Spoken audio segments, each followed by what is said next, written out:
Pay attention, this woman has worked hard to raise her son for 9 years. But during a physical examination, she found out that her son is not even her biological child. And all of this started with the medical examination report that overturned her entire world a few hours ago. The woman in front of me is named Vivian, a successful female CEO. Today was supposed to be her 10th wedding anniversary with her husband Julian. And she even prepared a stunning gift, a 15% equity transfer agreement for the company as a gift for her husband. However, just after she completed her physical examination with her son Alex, the report handed over by the doctor with a smile was like a bucket of piercing ice water, pouring her from head to toe. The report clearly states that both she and her husband have type O blood, but their 9-year-old son is actually type A blood. Vivian's mind went blank in an instant, but she only glanced at the son beside her,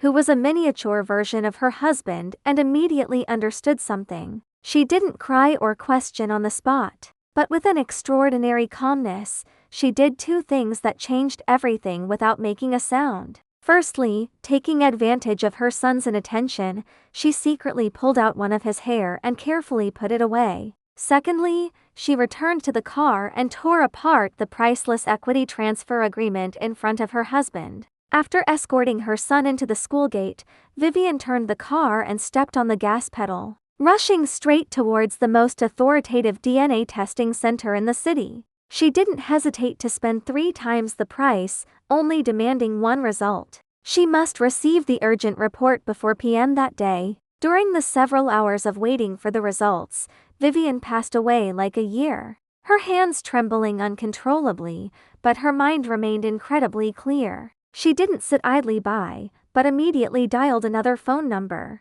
and hired the top private detective in the city with a large sum of money to conduct a thorough background check on her perfect husband, Julian, especially his whereabouts in the past few months. Vivian took a deep breath, tremblingly clicked on the file, skipped all the complex analysis processes, and pulled the page to the last page. The cold words on the screen, like a sharp blade, completely shattered her last glimmer of fantasy. Genetic analysis showed that the probability of a parent-child relationship between Vivian and Alex was 0.0001%, and existing evidence does not support Vivian being Alex's biological mother. Even though she was mentally prepared, the result in black and white still left her in a daze, instantly losing all her strength and collapsing along the wall to the ground. Not my child. The overwhelming anger and sense of betrayal instantly swept over her, and an even more terrifying question surged in her mind: where is my biological child now? My husband Julian didn't know I'd decided to transfer 15% of the company shares to him, a gift for our 10th anniversary, until the day of my son's health checkup. The doctor smiled as he handed me the results. My husband and I, both type O. Our son? Type A. I looked at the boy sitting beside me, a miniature version of Julian. I didn't make a sound. I simply, calmly, did 2 things. First, I pulled a strand of hair from my son's head when he wasn't looking. Second, I tore up the share transfer agreement I'd prepared. I watched my son walk through the school gates before turning the car around. The DNA testing center was across town. I need express results. How fast can you do it? The technician glanced up from her paperwork. Standard processing is 5 business days. Rush is today by 4 p.m. Triple the cost. Rush it. My hands trembled slightly as I handed over the sample. After they swabbed my cheek cells, I sat in the waiting area, staring at the clock on the wall. Every second felt like an hour. I pulled out my phone and made another call. I need you to investigate my husband, Julian Robinson. I want to know everywhere he's been, especially in the last few months. The private detective's voice was professional, detached. Understood. At 3:40 p.m., my phone buzzed. I opened the electronic report, skipped straight to the end. DNA analysis indicates a 0.0001% probability of biological relationship between Vivian Hart and Alex Robinson. Based on genetic marker analysis, evidence does not support Vivian Hart as the biological mother of Alex Robinson. Even though I'd prepared myself, Seeing those words made my vision blur for a moment. I leaned against the wall and slid down to the floor. Not my child. I'd raised a child who wasn't mine for 9 years. So where was my child? I drove straight to St. Mary's Private Hospital, the same place where I'd given birth 9 years ago.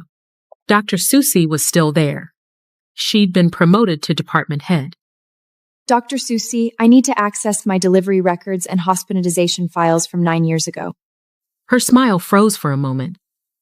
That was so long ago. The files might already be archived. It took some effort, but eventually someone from the records room brought over a folder. I flipped it open. The documentation was shockingly sparse. Only basic informations. Admission time, discharge time, delivery method, newborn weight, no detailed labor notes, no nurse handoff records, no pediatric examination reports. Is this everything? She looked apologetic. That's all we have in the system. Paper records are usually kept for 10 years. You're right at the edge of that window. What about the newborn footprints? The blood samples? She shook her head. Those should be in the newborn records, but we couldn't locate them. It was obvious there was something wrong. An abnormally simple medical file. Missing newborn records. A child who wasn't mine, but looked exactly like my husband. The pieces were starting to form a picture I didn't want to see. My phone rang. It was Julian. Where are you? I already picked up Alex. I'd completely forgotten about school pickup time. At least I'd warned the teacher ahead of time. I'm out running business. I'll be home soon. I hung up. After dinner, I claimed a headache and retreated to the bedroom early. Through the closed door, I could hear Julian helping Alex with homework in the living room. Their voices drifting through the house. Dad, is Mom upset? Mom's just tired. Finish your homework and get to bed early. I waited until they were both asleep. Then I started searching. The master bedroom, the living room, Alex's room. I went through everything, looking for... I didn't even know what. I found nothing. Finally, I turned to the computer in the study. The truth had to be in there. Footsteps in the hallway. I quickly closed out of the files I'd been opening. When Julian pushed the door open, I was straightening papers on the desk. He glanced at the computer screen. It had returned to the desktop. A photo of the three of us at the beach from 3 years ago. Still up? Just organizing some old documents. I reached over and turned off the monitor. He stood there for a moment like he wanted to say something. In the end, he just nodded. Get some rest. I sat in the darkness, listening to his footsteps fade down the hall. That night, I didn't touch the computer again. I lay in bed, thoughts racing, unable to find sleep. The next morning, I still let Julian take Alex to school. He looked at me, picked up the car keys. All right. The moment they left, I went straight to the study. I turned on the computer and tried the password. Our wedding anniversary. Wrong. His birthday? Wrong. Alex's birthday. Still wrong. I tried the date we first met. His mother's birthday. The day the company was founded. All wrong. The system locked me out. Please try again in 15 minutes. I sat there, staring at the login screen. This computer we'd bought together, now locked against me. That evening, Julian came home from work. He was barely through the door when he said, I'm going to Italy tomorrow. Business trip. Not sure how long I'll be gone. I came out of the kitchen carrying a dish. That's sudden. Who are you going with? He set his briefcase on the table and turned to look Just at someone. me. It was a last-minute arrangement. Vivian, can you not do this? I stared at him, confused. It was just a casual question. Why was he reacting like this? You question everything. You suspect everyone. I'm just going to work. I turned back to serve the rice. My hands were shaking slightly. I was just asking. He said nothing more. Walked straight to the bedroom. Dinner was silent. Alex must have sensed something was off. For once, he didn't complain about the food. After his shower, Julian grabbed his coat from the sofa to hang it up. A receipt slipped from the pocket and fell near my feet. After he left the room, I picked it up. A perfume purchase. Expensive. Bought yesterday afternoon. A brand name I didn't recognize, but I knew it wasn't for me. I thought about our marriage. 10 years. Julian hadn't bought me a gift in all that time. Not since our first anniversary. A scarf. I still had it somewhere. After that, nothing. No birthday gifts. No anniversary gifts. No just because gifts. I told myself he wasn't romantic. He showed love in other ways. He was practical and focused on providing, on his career. I'd made excuses for him. But now, holding this receipt, I understood. He wasn't unromantic. He wasn't too busy. He wasn't too practical. His romance just wasn't for me. It was for someone else. Someone who wore expensive French perfume. I wrote down the information from the receipt. The next morning, after Julian left for the airport, I called the boutique. I need to verify a purchase. A receipt from yesterday afternoon. One moment. Yes, I have it here. The buyer was Chloe Williams. Chloe Williams. I knew that name. Julian's secretary, hired 6 months ago, early 30s, divorced. I drove to the airport. I didn't know what I was hoping to confirm. Maybe the perfume was for a client. Maybe I was overthinking this. I waited outside the International Departures Hall for half an hour. Then I saw them. Julian and her. Chloe wore a beige trench coat, pulling a small suitcase behind her. She walked beside Julian, laughing at something he'd said. Julian's face carried an expression I hadn't seen in years, relaxed, genuinely happy. At the security checkpoint, Chloe stopped. She reached up, casual and familiar, to straighten Julian's collar. He didn't pull away. He leaned down and whispered something in her ear. She smiled. Then she stood on her toes and kissed him on the lips. Julian's hand rested on her waist. They stayed like that for a moment before separating. Like they'd done it 1,000 times before. The last shred of self-deception evaporated. All those late nights, working. All those times he'd been irritable with me. All of it finally made sense. I watched their intimate silhouette disappear through security. A new thought crystallized in my mind. That child who wasn't mine. And this woman. Could they be connected? On the drive back, I called the private detective I'd hired. I need you to look into someone else. Chloe Williams. I want to know everything about her, especially whether she has any children. The detective worked fast. By the next afternoon, I had the report. Chloe Williams, 32 years old, divorced 5 years ago, 1 son, 9 years old, name, Alan, attending a public school in the West End. The date jumped out at me.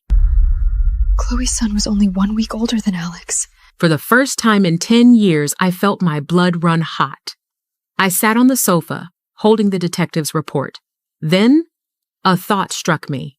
I ran to study. My fingers hovered over the keyboard. Then, slowly, I typed in Chloe's birth date. The desktop opened. There was only one folder, named Work Backup. I clicked it open. Inside were subfolders organized by year, starting 11 years ago. The earliest folder contained scanned photographs. Julian and Chloe in high school uniforms standing under a locust tree. 19-year-old Julian smiling, his arm around Chloe's shoulders. She had her hair in a ponytail looking up at him. The next photo was from college. The two of them in the library. Then their graduation photo. Both in cap and gown holding hands. That was the year Julian told me the company was struggling financially. We'd canceled our anniversary trip. Instead, he bought a scarf for me. I closed the folder. The screen behind the closed folder is our wedding photo. I stared at our wedding photo and felt bile rise in my throat. Me in my white dress. lace sleeves, and long train. Holding a bouquet of white roses, Julian in his black suit, gray tie, boutonniere, both of us smiling at the camera. The photographer had made us laugh, said something stupid. We'd both cracked up, and the photo captured that moment. Pure, happy. I stared at it, at my face, so happy, so naive, so trusting. I didn't know who that woman was anymore. That woman who'd believed her husband, who'd made excuses for him, who'd convinced herself everything was fine. That woman was gone. Had to close my eyes. Put my hand over my mouth. The perfect couple. The perfect lie. Sick at the photos I'd just seen. Sick at the years of deception. Sick at myself for not seeing it sooner. For believing him. For trusting him. For raising a child who wasn't even mine while my real son was somewhere else. At 3 p.m., I drove to the West End. The elementary school looked even more run down than the detective had described. The dismissal bell rang. Children poured out through the gates. I sat in my car, hands gripping the steering wheel. He walked out alone. No one there to pick him up. He looked left, then right, then started walking slowly along the sidewalk. I held my breath. That child. Alan. The way he walked reminded me of myself, a slight pigeon toe. When he raised his hand to push hair out of his face, I saw it. A birthmark on his wrist.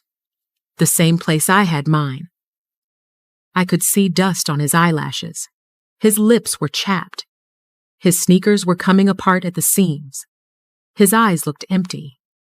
Not like a 9-year-old's eyes at all. I covered my mouth to stop myself from making a sound. He walked away, disappearing around the corner. I collapsed over the steering wheel and broke down completely.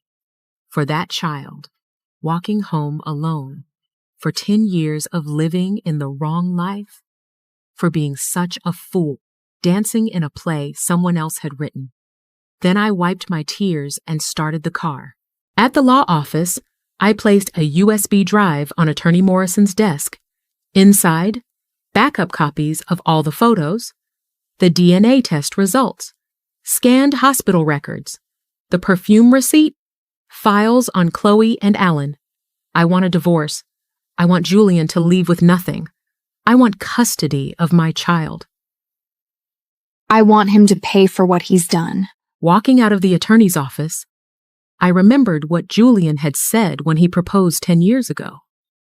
Vivian, I will give you a lifetime of stability. Turns out, his lifetime was only 10 years. No, probably less than that. I pulled out my phone and called the company's second largest shareholder, my father's old colleague. Mr. Aaron, about next week's board meeting, I'd like to discuss a few things with you first. Julian seemed to have forgotten something important. This company's name is Hart. He became general manager because I convinced my father to give him a chance. I put him in that position.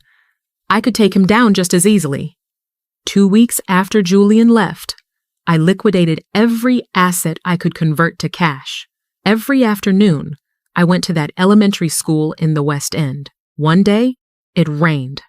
Alan didn't have an umbrella. He waited under the awning of the corner store for half an hour, then finally ran home through the downpour. I sat in my car, rain blurring the windshield. Friday afternoon, I arrived at the school early. When I saw Alan coming out, I got out of the car and walked past like a stranger. I accidentally dropped my folder in front of him. He froze for a moment, then bent down to pick it up for me. Thank you, sweetheart. Is your mom not here yet? He shook his head. Mom's working late. How are you getting home? I'll take the bus. I pulled an unopened bottle of water from my bag. Have some water.